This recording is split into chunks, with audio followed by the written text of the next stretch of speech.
सबको जय मसीह की। मैं विश्वास करता हूँ आप सब लोग अच्छे हैं, भले हैं, यू आर डूइंग गुड। आप सबका स्वागत है मेरे YouTube चैनल ई चर्च हिंदी में। प्रभु आप सबको आशीष दे। आज का जो विषय जो मुझे परमेश्वर ने दिया है वो ये है कि हम इस दुनिया में किस उद्देश्य से जन्मे हैं। हमारे इस दुनिया में जन्मने के पीछे कुछ ना कुछ वजह है। दुर्भाग्यपूर्ण कई लोग, मैं तो ये कहता हूँ बहुत से लोग इस वजह को नहीं जानते, इसलिए वो अपने आप को किसी जानवर की जो कीमत है वो इंसान की कीमत से बढ़कर मान लेते हैं, क्योंकि वो नहीं जानते कि इंसान की कीमत क्या है। लेकिन आप लोगों को अनजान नहीं बनना, आप लोगों को समझदार बनना है। परमेश्वर का वचन बाइबल हमारे बारे में क्या कहती है, चलिए हम बाइबल से कुछ चीजें सीखेंगे और मैं विश्वास करता हूँ प्रभु आपको इस वचनों के द्वारा आशीष करेगा, ब्लेस करेगा। बाइबल का एक वचन है यिर्मयाह नबी की किताब, पहला अध्याय, उसका 5वां वचन। वहां लिखा है, गर्भ में रचने से पहले ही मैंने तुझ पर चित्त लगाया है। इसका मतलब ये है, जब आप अपनी माता के गर्भ में रचे गए उससे भी पहले परमेश्वर ने आपके बारे में सोचा, आप पर चित्त लगाया, आपके बारे में ध्यान किया। परमेश्वर आपको आपकी माता के गर्भ में रचने से पहले जानता था। कई बार उदाहरण के तौर पर एक स्त्री पुरुष, जब स्त्री गर्भवती होती है, सबसे पहले स्त्री को पता लगता है कि वो गर्भवती है।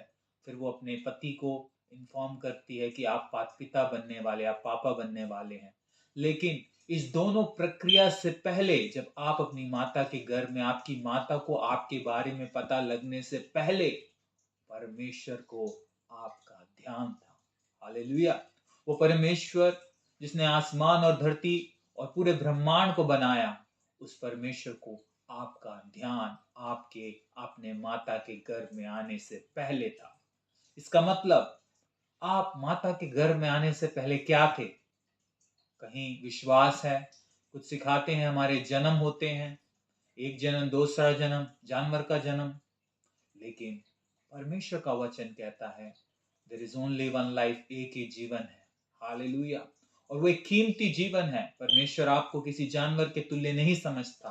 परमेश्वर के दिमाग में, उसकी सोच में आपका एक वैल्यू है।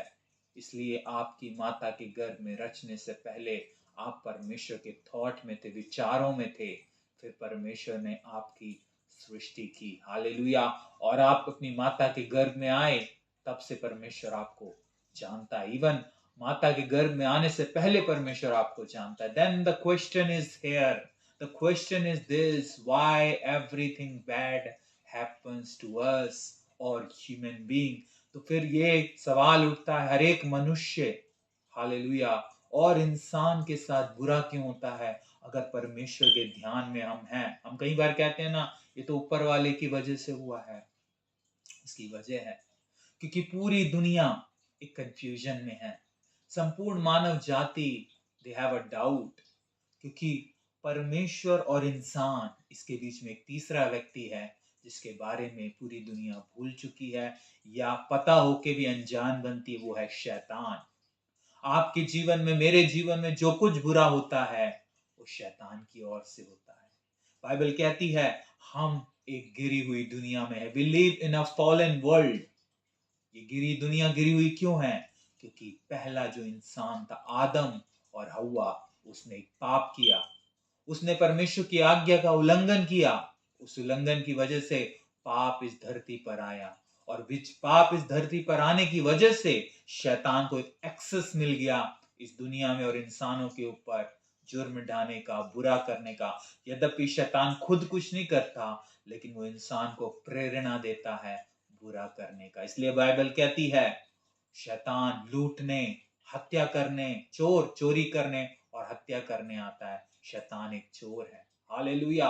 आपके जीवन में, मेरे जीवन में जो कुछ बुरा होता है शैतान की ओर से होता है, लेकिन बाइबल कहती है हर एक भली चीज परमेश्वर की ओर से है। हालेलुया। क्योंकि हम शरीर में उत्पन्न हुए हैं, because we are born in a flash, and this flash already Adam committed sin through this flesh. That's why whenever we are in this world, we commit sin. क्योंकि हम आदम की संतान, हम शरीर से उत्पन्न हुए हैं, तो हम शरीर पाप की ओर जाता है। हम पाप इसलिए नहीं करते, हम पाप करके पापी नहीं बनते, हम पाप इसलिए करते हैं क्योंकि हम पापी हैं। क्योंकि हमारे जो आदम ने पाप किए, वो पाप पीढ़ी से पीढ़ी तक हमारे खून में है। किसी को पाप सिखाने की जरूरत नहीं। It's in our blood. But even though the Bible says, even though we are sinner from our birth, हम बचपन से, अपने जन्म से ही पापी हैं, फिर भी बाइबल कहती है माता के गर्भ में रचने से पहले परमेश्वर को आपका ध्यान था। अब सवाल ये उठता है, ठीक है आदम ने पाप किया, ठीक है दुनिया गिरी हुई है, ठीक है परमेश्वर को मेरा ध्यान है, ठीक है जो बुरा हो रहा है शैतान की ओर से हो रहा है, लेकिन अब मैं क्या करूं कि मेरे साथ अच्छा हो? मैं क्या करूं मैं पाप ना करूं? मैं क्या करूं मैं उस परमेश्वर जिसको मेरा ध्यान है, जो मुझसे प्यार करता है, उसके पास जाऊं? तो उसका जवाब यूहन्ना रचित सुसमाचार, द गॉस्पेल ऑफ जॉन, यूहन्ना की इंजील, उसके पहले अध्याय के 12वें और 13वें वचन में हमें मिलता है। वहां इस प्रकार लिखा है, परंतु जितनों ने उसे ग्रहण किया, यानी यीशु मसीह को ग्रहण किया, उसने उन्हें परमेश्वर की संतान होने का अधिकार दिया, अर्थात जो उसके नाम पर विश्वास रखते हैं।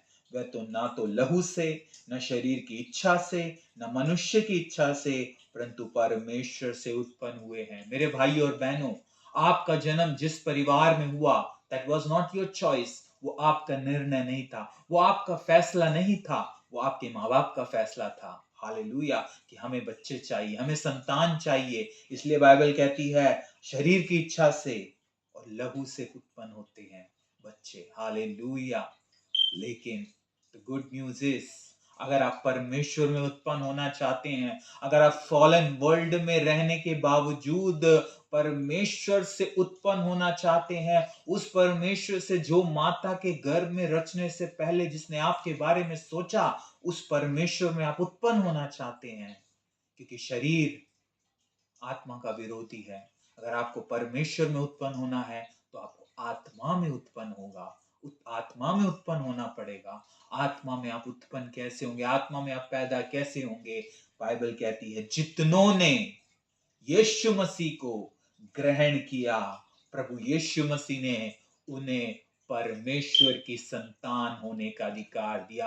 आप परमेश्वर की संतान और परमेश्वर के घर में पैदा हो सकते हैं, उसका फैसला आपको करना, आपके माँ बाप नहीं। कोई भी ये फैसला नहीं ले सकता, केवल आपको परमेश्वर ने वो फैसला लेने का अधिकार दिया, वो है प्रभु यीशु को ग्रहण करना। यीशु मसीह कोई मजहब बनाने नहीं आए, यीशु मसीह किसी धर्म की स्थापना के लिए नहीं आए, यीशु मसीह मानव जाति के उद्धार के लिए आए। वो इंसान जो दुनिया से अलग है, वो इंसान जो पापमय दुनिया में पाप में गिर गया, वो इंसान जो खुदावन से, परमेश्वर से अलग हो गया और शैतान का दोस्त हो गया, उसके उद्धार के लिए, उसके छुटकारे के लिए सर्वशक्तिमान परमेश्वर ने अपने इकलौते पुत्र यीशु मसीह को भेजा।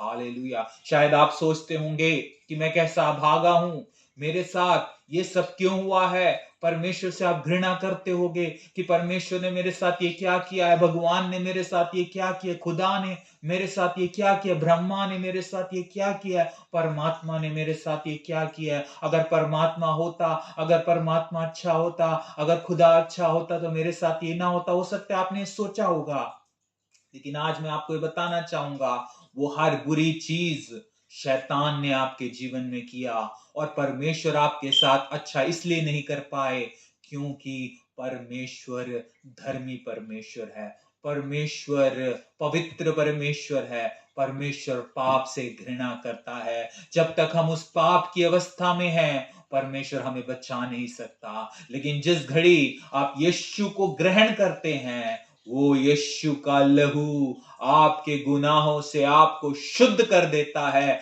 और आप परमेश्वर में उत्पन्न हो जाते हैं। और मैं आपको यकीन दिलाना चाहता हूं, जो परमेश्वर में उत्पन्न हो गया, शैतान उसको छू नहीं सकता, क्योंकि वो स्वर्ग की सुरक्षा में है। फिर आप परमेश्वर की प्रॉपर्टी बन जाते हैं, फिर आपका कोई इस्तेमाल नहीं कर सकता जो कुछ आपके साथ बुरा हुआ। मुझे सुनने वाले मेरे भाई बहनों, मैं नहीं जानता, शायद आपके साथ कुछ बुरा हुआ है, हालेलुया, लेकिन आज अगर आप यीशु को अपना लें, उस प्रभु को जो आपसे प्यार करता है, आपकी एक कीमत है। बाइबल कहती एक आत्मा की कीमत पूरे ब्रह्मांड से बढ़कर है। उसने आपकी कीमत किसी जानवर के बराबर नहीं रखा, उसने आपकी कीमत किसी वस्तु के बराबर नहीं रखा, उसने आपकी कीमत, वो बाइबल कहती है, परमेश्वर कहते हैं, पूरे ब्रह्मांड से भी बढ़कर है। मतलब आपकी आत्मा की कोई कीमत नहीं है। नहीं तो वो जो धर्मी परमेश्वर था, उसने अपने इकलौते पुत्र को इस दुनिया में मरने के लिए क्यों भेजा? आपके लिए। हालेलुया। ये कहानी नहीं, यह हकीकत है। बाइबल कहती है क्रूस की कथा नाश होने वालों के लिए मजाक है, मूर्खता है, लेकिन हमारे लिए जो उद्धार पाए हुए हैं, परमेश्वर की सामर्थ है। हालेलुया। अगर आज आप प्रभु यीशु मसीह को ग्रहण करेंगे तो यीशु का खून आपके गुनाहों को शुद्ध करेगा। जब यीशु का खून आपके गुनाहों को शुद्ध करेगा तो हालेलुया, आप परमेश्वर की प्रॉपर्टी हो जाएंगे। एक बार एक जेंटलमैन, एक परमेश्वर के दास एक टीवी डिबेट में गए थे। वहां पर एक नास्तिक व्यक्ति था। हालेलुया, उसने पूछा परमेश्वर के दास से, आप कहते हैं यीशु का खून सारे गुनाहों से हमें आजादी देता है, शुद्ध करता है, मैं उस बात पर विश्वास नहीं करता। परमेश्वर के दास ने कहा, क्यों मेरे भाई, आप क्यों नहीं विश्वास करते? उन्होंने कहा, क्योंकि यीशु को आए हुए 2000 साल से ज्यादा हो गए और इस दुनिया में पाप बढ़ रहा है, घट नहीं रहा। परमेश्वर के दास ने तुरंत बोला, मेरे भाई, आपको पता है इस दुनिया में साबुन है, फिर भी बहुत से लोग गंदे हैं। क्या इसमें साबुन का दोष है? नहीं। अगर आप नहीं जानते साबुन कैसे इस्तेमाल होता है, मैं आपको बता दूं, साबुन की फैक्ट्री में काम करने से आप साफ नहीं होगे, साबुन के साथ बैठने से आप साफ नहीं होगे। अगर आपको साफ होना है तो साबुन को अपने हाथ से उठाकर अपने शरीर पर लगाना पड़ेगा, तब देखेंगे आप साबुन क्या कर सकता है। उसी तरह अगर आप यीशु मसीह के लहू को अपने जीवन में विश्वास के साथ यीशु को ग्रहण करेंगे तो यीशु का लहू क्या कर सकता है आप देख लेंगे। यीशु का लहू आपको बदल देगा। बड़े से बड़ा क्रिमिनल, नशेड़ी, हालेलुया, बुरा व्यक्ति जब वो यीशु को अपनाता है तो यीशु का लहू उसके धर्म को नहीं धोता, उसके धर्म को नहीं बदलता। यीशु का लहू उसका जीवन, उसका स्वभाव, उसका चाल चलन बदल देता है। तब आप देखेंगे यीशु के लहू में कितनी सामर्थ है।